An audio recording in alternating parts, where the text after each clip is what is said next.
Hey everybody, welcome to Money's No Object. I'm your host, Dylan Howell. This is episode number 301 of our YouTube channel and podcast, and I cannot be more excited to continue sharing with you guys personal finance topics that I think could be useful for you in your long-term financial journey. Today, we are going to be talking about the biggest mistake that I believe millennials are making with their money. Okay, I speak primarily to younger people because I am one, right? And because you have the most time to turn around your financial life. So I think you need to be making the best effort you can to do so. And I want to help you to get there, right? But at the same time, I do want to make content that is for everybody, and I hope that I do that on a pretty regular basis. But I think we should understand what millennials are doing wrong, what millennials are doing that is probably going to hold them back the most over the long term. So stick around for a discussion of what that is and what it entails and how they can maybe turn around that particular negative action or inaction in their life and get back on the right track financially over the long term. Before we get started, though, if you could go down below, hit the big red subscribe button, like this video, leave me any feedback in the comments down below, and I'll be sure to respond to anything you leave down there. If you're listening on Apple or Spotify podcasts, be sure to subscribe and leave me a review on either one of those platforms. Follow me on social media at MNO with Dylan, and that's really good supplemental materials to everything that I'm putting out on the YouTube channel and on the podcast every single day. And then if you need somebody to help you to build a financial plan and keep you accountable to that plan over the long term, then I can do that. Just DM me on any of the major social media sites and tell me that you are interested in financial coaching sessions, and you and I can begin working together, pushing towards your long-term financial goals and ultimately pushing you on towards long-term financial freedom, which is what I hope for every single individual who's watching or listening to the show on a day-to-day basis. Now, we see headlines all the time that talks about millennials and their money, right? Because for millennials, money is a big deal, right? And those are individuals age 25 to 40, basically, right? And, it kind of varies based on who you ask what a millennial is, right? But let's say age 25 to 40, right? Those are people who have begun their, working careers, their professions, right? They are trying to find their way. They have families. They're, growing their families. They're doing all the big life things. They're buying houses, and they are trying to find their financial feet. They are trying to have their financial foundation set and do the right things in order to achieve long-term financial freedom, if that's what they want to do. Not everybody's doing this, right? But they, as a whole, are wanting to get on the right track. Because I am one, right? And I know many millennials, and all that they want is to do the right things to get to the right places in their life. They want to be successful. They want to achieve success in their finances and in their careers and elsewhere in their lives, right? And so I thought to myself, what's the biggest mistake that millennials could be making, right? What is the biggest mistake that somebody age 25 to age 40 could be making? And I ran across a lot of different mistakes, and I was thinking about it, and I was like, is the biggest mistake, taking out student loan debt? Well, that's a pretty big mistake. That's a pretty big thing, and it holds a lot of people back from being able to do other things financially. So I could see where it could cause a lot of financial stress, and does cause a lot of financial stress. So I don't discount that, but I don't think that's the biggest mistake that a millennial can make, especially since millennials are all the way to age 40. I think that, you could look and go, well, people not having enough in savings, not having enough for emergencies is a big mistake. And yes, again, that is a mistake, right? And this is no reason not to have an emergency fund, but if nothing bad happens, then you don't ever need the emergency fund, right? But we need our income. We need our cash flow, right? We need investments. We need all these other things, right? So the emergency fund, very, very important, but not so big that I think it's killing us, right? It's not the biggest mistake that I think we're making financially by not having one of those. And then maybe the mistake is, no budgeting, right? It's the mistake that we're not tracking our expenses, that we don't know where our money's going. Again, I think this is an integral part to everything that I teach, because it is the first step of the financial action plan. It's the first thing that I tell you have to do every single month so you can lay the groundwork for everything else. I get it, right? I think everybody should be doing it, right? But I do think that there are people who do manage their money well who don't have a written budget, right? I'm just trying to teach you a foolproof way to manage your money. So I don't think that's the biggest mistake either, not doing a unique monthly budget. Then what is this mistake? What is this big mistake that I think millennials make with their money? The biggest mistake that millennials make with their money, and I think it is not saving and investing for retirement. Okay? I think that is far and away the biggest mistake that millennials make when it comes to their future. And here's why, right?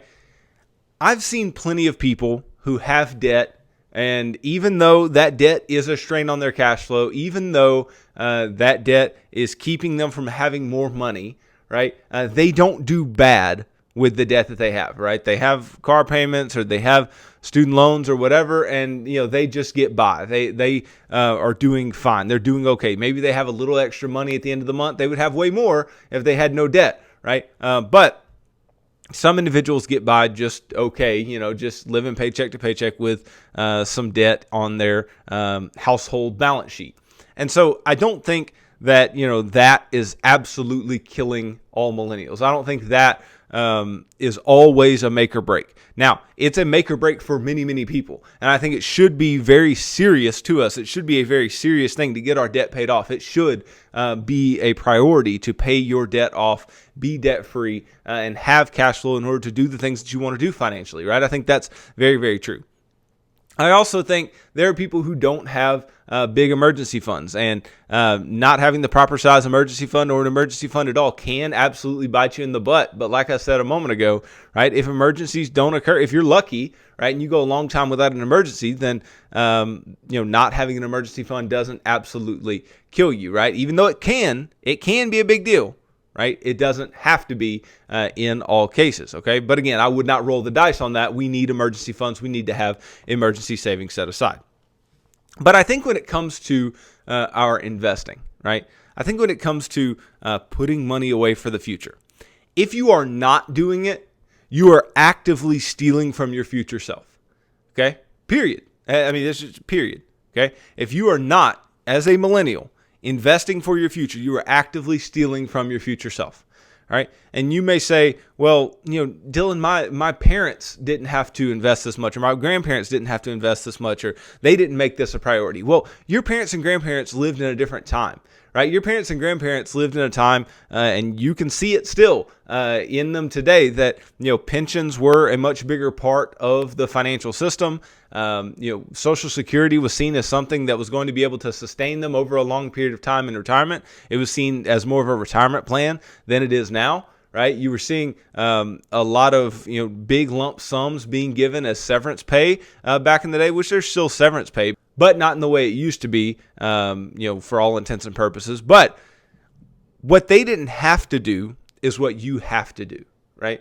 And with the cost of goods continuing to rise, right, and with there being basically no pensions, and there being far less in the way of Social Security, and Social Security is looking less and less reliable by the day, you have to invest for your future. You have to invest for retirement. You have to invest for the long term for yourself and your family, okay? And not doing so is at your own detriment, right? Not doing so, nobody is going to foot the bill later on, okay?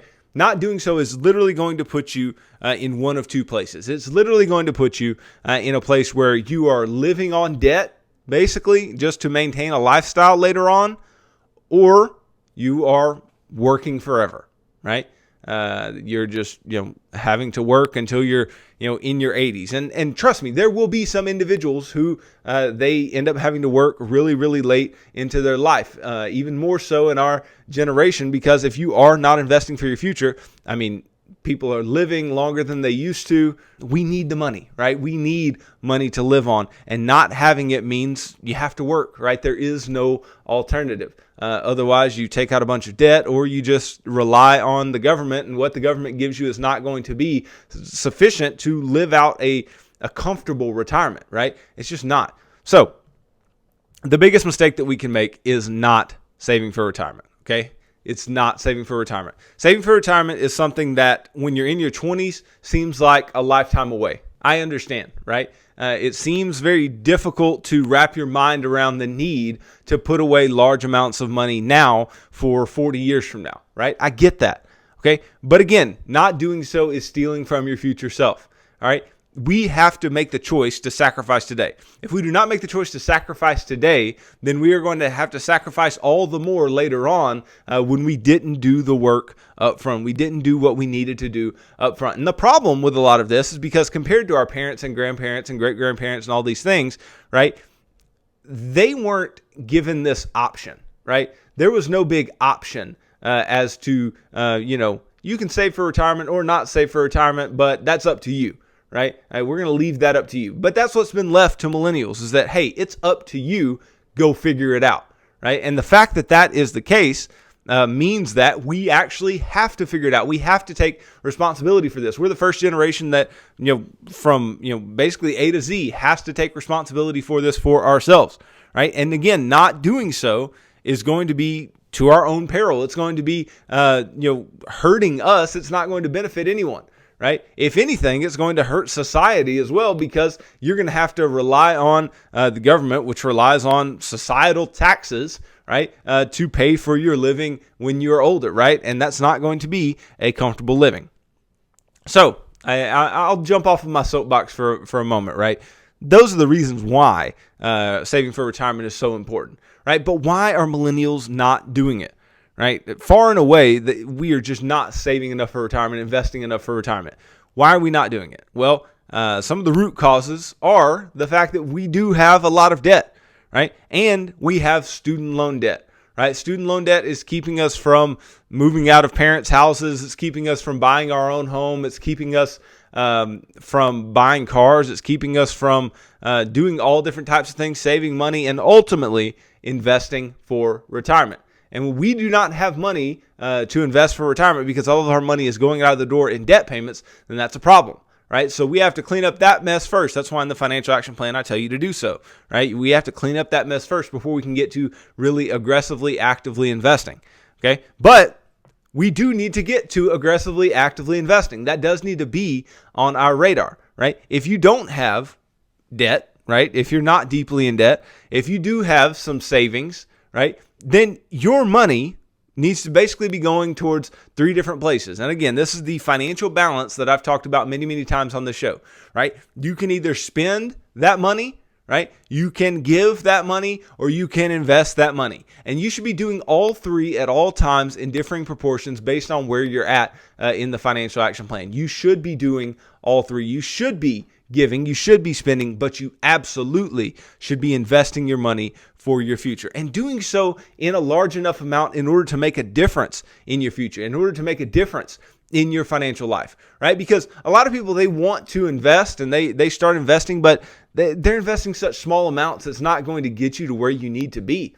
Okay. I understand. And I'm a big proponent of starting small. Right? Start very, very small in your retirement savings. I'm okay with that, right? Start to get comfortable, but start putting money away because the multiplying effect of your money over a long period of time is astronomical. It's absolutely crazy how much one single dollar is going to grow over a, let's say, 40-year period, right? So if I just look back 40 years ago, right? If I look back 40 years ago and I say, okay, what if I would have just invested $1, right? One single dollar 40 years ago, okay? What's that dollar worth to me today? That dollar is worth to me, just assuming a 10% rate of return, which the market has made more than that over the last 40 years, but not by a whole lot, but 10% rate of return, right? That $1 40 years later is worth $45.26, okay? So you're saying, oh, $1 to $45.26, big deal. Okay, but let's say we're not talking about a dollar. Let's say we're talking about you put away $500 a month in a retirement account, right? That's what you're putting away every single month. That means in future value, you're putting away $22,629.63 40 years from now. Okay, so you see the importance of putting money away today because the multiplier effect on that money is huge. So for a 40-year period, making 10% a year, right, that multiplier is 45 times, right? Your money is going to be worth 45 times as much as it is worth today, which is absolutely huge. So you see, you have to be taking advantage of the fact that you can invest for retirement. You have time to invest for retirement, right?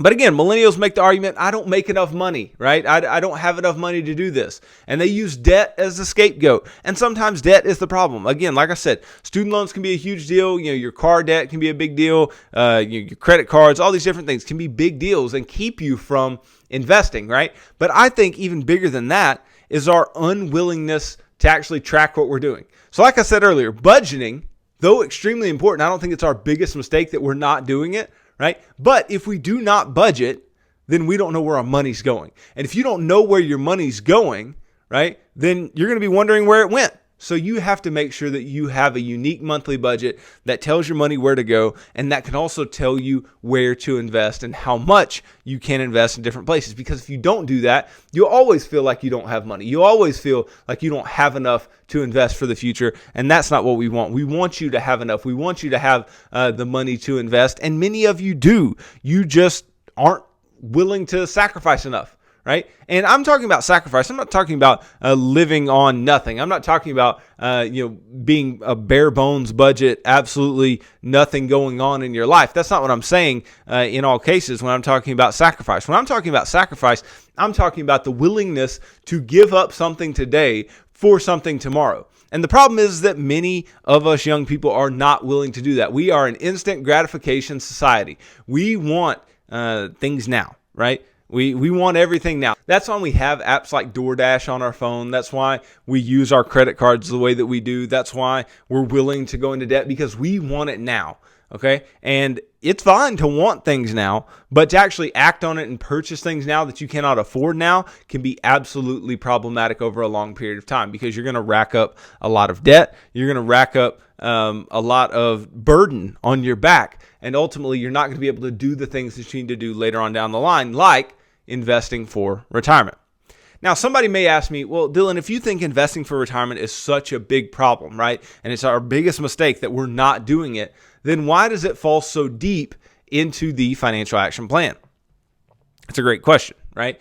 So what do I tell you in the financial action plan? We talked about this Friday of last week, right? I tell you to create a unique monthly budget, right? I tell you to have 1 month worth of expenses in an emergency fund, a small emergency fund.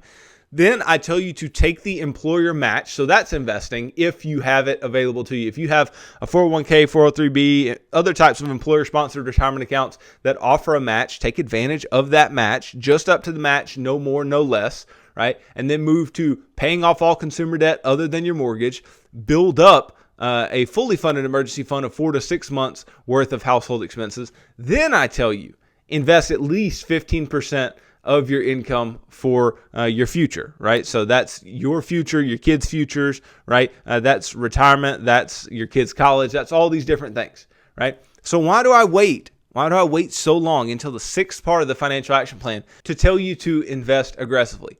Well, the reason is that if you don't have those other things in line already, right, then it's going to be hard to invest aggressively. You're not going to have the money to invest aggressively. So all you millennials out there who are saying, I don't have the money, I can't do this, I can't invest 15% or more of my income. Yeah, you're right. You know why you can't do that? Because you have money going out of the door in debt payments. You have no budget. You don't know where your money's going. You don't know where your money's come from. You might not know how much your spouse makes.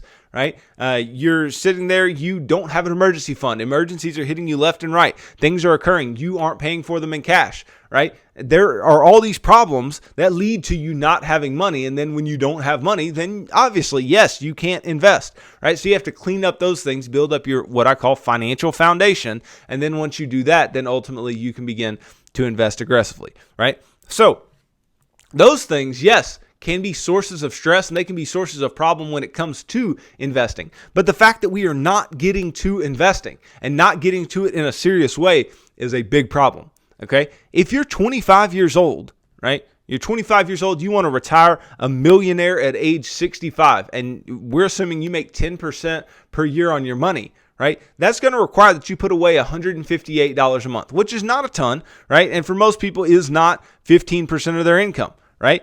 But let's say that you are 35. You're not 25, right? You've waited longer than you should have waited. And now you still want to retire at age 65. So you only have 30 years in order to make this all happen, right? You only have 30 years in order to invest in the way that you should. In order to get to $1 million for you, you're going to have to invest $442.38 per month. Right. And that's, again, making a 10% rate of return, which is on the heavier side of returns that you could get over a long period of time. But it's what has been earned by the market over the past 100 years, 50 years, 40 years, all those different time periods. Right.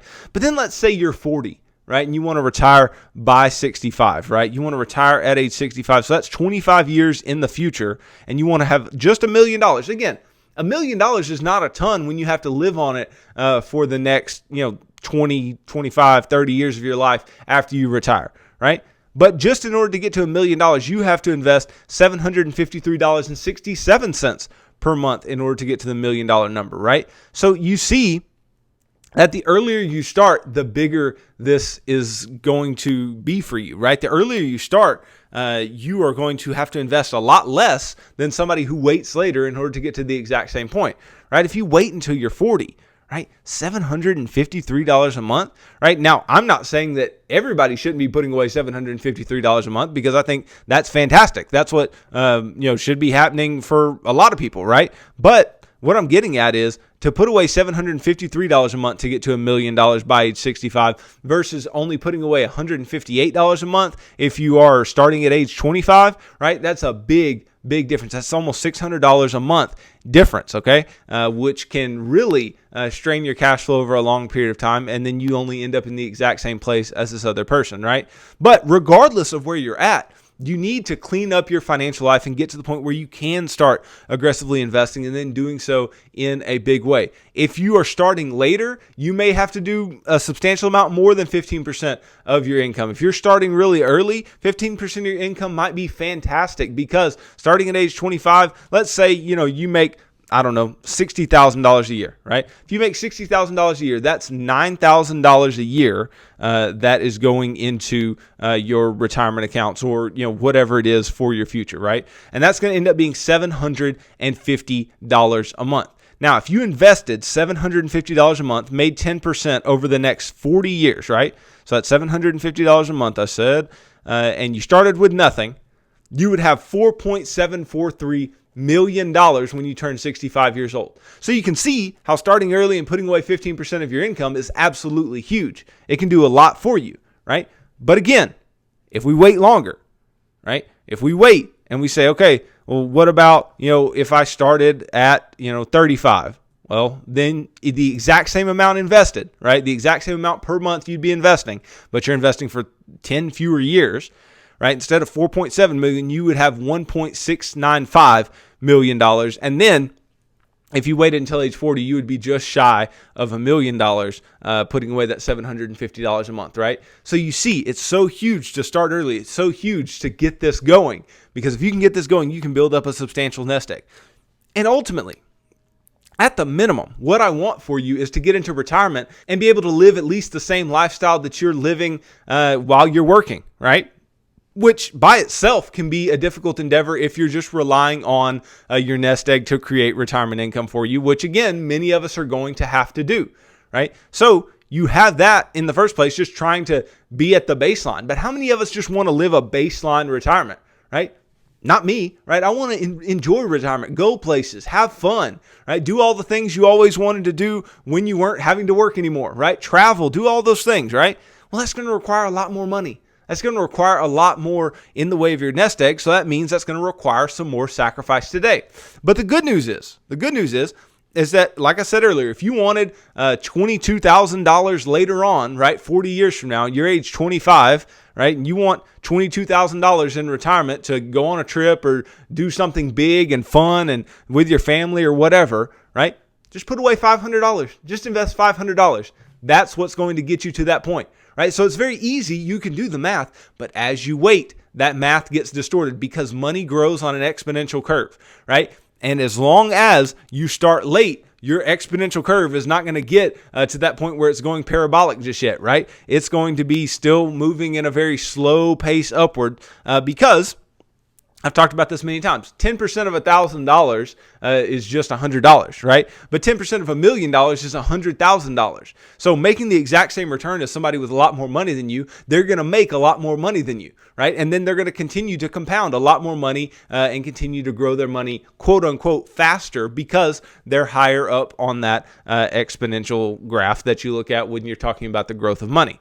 But nonetheless, it's just a mistake. It's a mistake to say retirement doesn't matter. It's a mistake to say that, I'll work until I die, because even if you try to, nobody is guaranteed to be able to, right? There's no guarantee that you won't be disabled. There's no guarantee that you won't have cancer or some illness and not be able to do that. There's no guarantee that, you need to move to where your parents are, or be with your parents, or take care of your parents full time as they age, or right. All these things, they're very sad. They're very unfortunate. They're downers, right? But to say that I'm going to work until I die is just not realistic. Okay, so you have to be realistic about your situation and understand that it is necessary. It's necessary to invest for your retirement, and to do so, you really have to set a good financial foundation, right? Have all those other things done. Be budgeting, be out of debt, have an emergency fund set up, have all of those things, and then begin investing aggressively. And then keep it up, keep it up, keep it up. As you make more money, bump it up, bump it up, bump it up more and more and more and more as you make more and more money, right? Don't just rest on your laurels that you're putting away, $300 a month or whatever, right? Increase it as you make more money. Increase it as you have less in the way of burdens around you. You don't have certain expenses. Well, invest that money. Or you come across a windfall of money, invest some of that money, right? But again, over the long term, right? The earlier you can start, the better. If you're 25, I want you to get on it. I want you to get to setting up your financial foundation in the correct way. No debt, emergency fund, budgeting, all those types of things. And then get to that point where you can invest over a long period of time, and you will be so grateful that you did. Okay, I'm not just telling you this because I do it, because I want people to just jump on a bandwagon with me. I'm doing it because it's mathematically true, and it is going to be detrimental to us to not do this, right? And that's for multiple reasons, because we can't guarantee that we're going to inherit anything from our parents, right? First of all, most millionaires don't inherit anything. And then those who do, that doesn't make them millionaires in the first place, right? Most millionaires are self-made millionaires. So if you want to get to that point, then you have to do it for yourself. You have to invest for yourself. Not to mention, most people who inherit money blow it really, really quick. Right? So who's to say that, maybe your grandparents have a lot of money and your parents inherit it? Who's to say that you're ever going to see any of that? Right? Who's to say that you're ever going to get to touch that? We don't need to rely on other people for our retirement. That's what I want to get to as well. Last thing. Don't rely on others to take care of you as you age, or as you're in retirement, or just throughout your life, right? Do the things that you can, the things that you can control. I tell you that all the time. Control the things that you can control in your financial life. Control those things and get to a place where you are self-sustainable in your financial life. You can take care of the things that you need to take care of. People don't have to give you money in retirement. People don't have to do things for you in a very, real way in retirement. Like, if you do get sick or whatever, right? You can afford the care that you need. You can do the things that you need to do, right? I just want to be in a place where I am financially free. And I hope you want to be there too. I want to have options, right? I want to have options. And the only way that you can have options financially is by having money. Right? And if you do not have money, then you have far fewer options, right? If you have a ton of money, you can choose a bunch of different houses to live in. You can choose a bunch of different cars to drive. You can choose a bunch of different places to live, a bunch of different vacations to go on. You can, choose a bunch of different things to buy that you want, right? You have all those options. But without money, you really shrink your opportunity set. Right? So if nothing else, it's not just to live an extravagant life that we need to do this, but it's that we need to increase our opportunity set. And the only way you can do that is by investing into yourself, in your retirement, in your investment accounts over a long period of time, and building up a nest egg that will sustain you. I promise you, it's worth it, but you need to take it seriously, because this is the biggest mistake that millennials are making right now, not investing for their future, for their retirement. So thanks for watching this video. If you could go down below, hit the big red subscribe button, like this video, leave me any feedback in the comments down below, and I'll be sure to respond to anything you leave down there. If you're listening on Apple or Spotify podcasts, be sure to subscribe and leave me a review on either one of those platforms. Follow me on social media at MNO with Dylan, and that's really good supplemental materials to all the things I'm putting out in these long form episodes on YouTube and the podcast every single day. And then if you need somebody to help you to build a financial plan and keep you accountable to that plan over the long term, then I can do that. Just DM me on any of the major social media sites and tell me that you are interested in financial coaching sessions, and you and I can begin working together, pushing towards your long-term financial goals and ultimately pushing on towards long-term financial freedom, which is what I hope for every single individual watching or listening to this show on a day-to-day basis. So tune in tomorrow as I continue talking about personal finance topics that I think could be useful for you in your long-term financial journey. So thanks for tuning into this episode of Money's No Object. I'm your host, Dylan Howell. God bless.